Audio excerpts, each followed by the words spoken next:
বৌদি বৌদি তাই ঠাকুর তুমি এই বৌমা অদন করে কি সারা শহর বন্ধ বেরিয়েছে। হ্যাঁ বৌদি আমি আর তোমাদের ছাড়াতে পারবো না। জানি ঠাকুর আমার সে ঠাকুর তোমার খুব কষ্ট হচ্ছিল দাদা সরকারের হুকুমে সেই তোমাকে মাথায় লাঠি মেরেছিল কেমন দাদা আমরা ধীরে তোদের আবার বিয়ে হবো, মোড়া গাছে ফুল ফুটবে, তোদের জীবনে বলে হাসির বন্যা।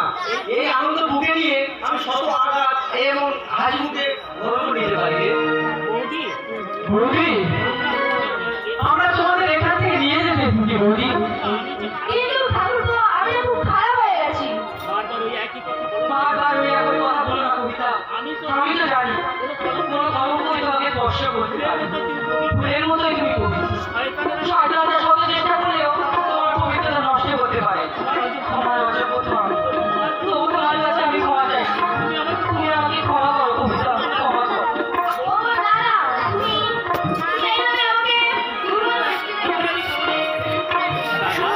দাদা লক্ষণ তুমি অনেক কষ্টে আমি তোমাদের খুঁজে পেয়েছি দাদা।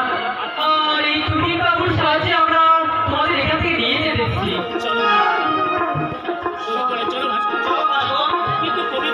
কবিতা আমার এই বাড়িতে মুখ নিয়ে যে আমি আপনার সামনে দাঁড়াতে পারছি, একটা চরম সত্যকে ঢাকতে গিয়ে আপনাকে আমি অনেক কটু কথা বলেছি, অনেক খারাপ কথা বলেছি। আপনি আমাকে ক্ষমা করবেন। শাস্তি দিন আপনি আমার শাস্তি।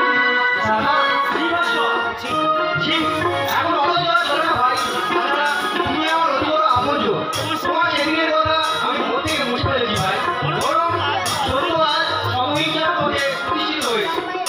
এই ভেবে আজ আমার আনন্দের সীমা নেই। আপনারা দেরি করবেন না। বিপদ পুরুলি থেকে এসে উপস্থিত হবে, সে কিছু বলা যাবে না। তাহলে আমি যাই। হ্যাঁ তবে তোমরা একটু তাড়াতাড়ি চলে যাও। হ্যাঁ আমি ওটা অন করেছি, একটু দেখি।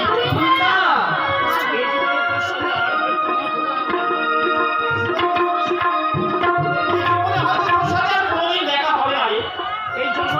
এই জঘন্য মানবিক ছবিটা ভুলে আমি স্বামীর সাথে সংসার করি।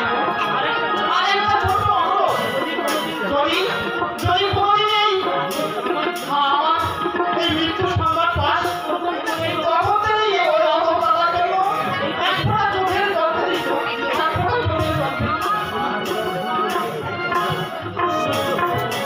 আশ্চর্য মানুষের একে পরিবর্তন অথচ একে দুহিতা আপনি বিবেকের পশাঘাতে মানুষ যখন জর্জরিত হয়ে পড়ে, তখন তার কাছাকাছি ভুল এমনইভাবে ভুল হয়ে ভুল।